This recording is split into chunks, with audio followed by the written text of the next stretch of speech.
Elle a mal.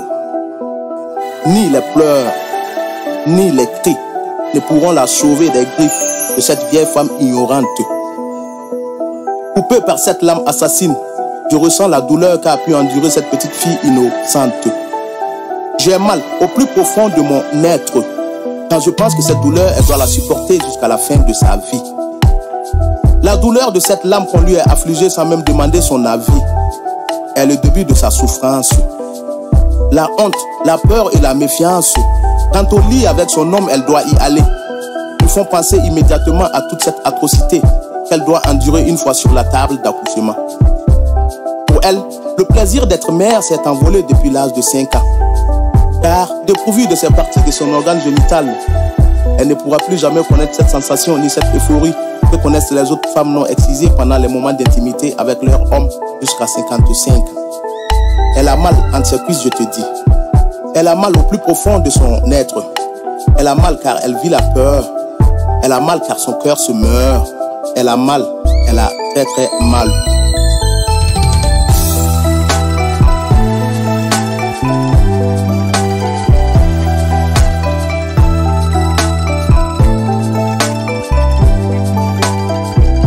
Aussi vrai que le bon Dieu existe, s'il n'a jamais été mentionné dans la Bible ou dans le Coran que le sexe faible doit être mutilé. C'est dommage, dommage parce qu'en Afrique, par manque d'information et de sensibilisation, pour certains parents, exciser sa fille est un devoir vis-à-vis de la coutume. Et s'il est vrai que c'est l'homme qui fait cette coutume, je me dis qu'il est grand temps de mettre fin à ces pratiques inhumaines au nom de cette même coutume. Une nuit, après une prestation musicale dans une discothèque de la place, j'ai fait la connaissance d'une fille du nom de la Pétasse. Convertie à la prostitution, pas par manque d'argent, mais plutôt par manque de satisfaction. Car, excisée dès l'âge de 8 ans, elle n'a jamais pu être satisfaite du devoir conjugal de son homme, aujourd'hui à 28 ans. Imaginez un peu ce que l'excision dans la vie d'un couple, comme dégâts peut causer. Cette fille et moi, à 4 h du matin, nous n'avions toujours pas fini de causer.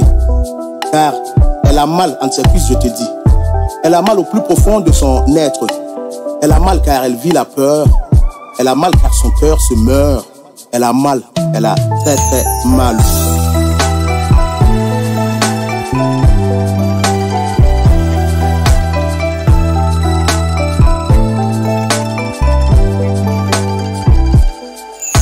Un temps après, elle se souvient encore de cette journée noire quand la lampe passa entre ses petites cuisses noires.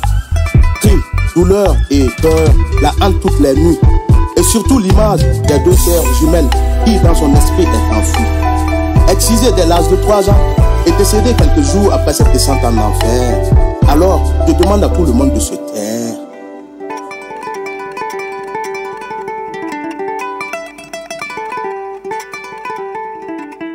Et d'observer une minute de réflexion et de silence à la mémoire de toutes celles qui ont perdu la vie à cause de l'excision. Donc, à toutes nos mères, à toutes nos femmes et à toutes nos sœurs, victimes de cette pratique ignoble, par ma modeste voix, l'humanité tout entière vous demande pardon. Alors, femmes, il est temps de changer la donne. Il est temps de briser le silence. Il est temps de faire de l'information et de la sensibilisation votre fer de lance. Pour qu'en fait, on ne parle plus de l'excision au Burkina, en Afrique et partout dans le monde. Mais désormais, du taux élevé de la scolarisation des filles sur toutes les ondes. Elle a mal entre ses cuisses, je te dis. Elle a mal au plus profond de son être. Elle a mal car elle vit la peur. Elle a mal car son cœur se meurt. Elle a mal, elle a très très mal.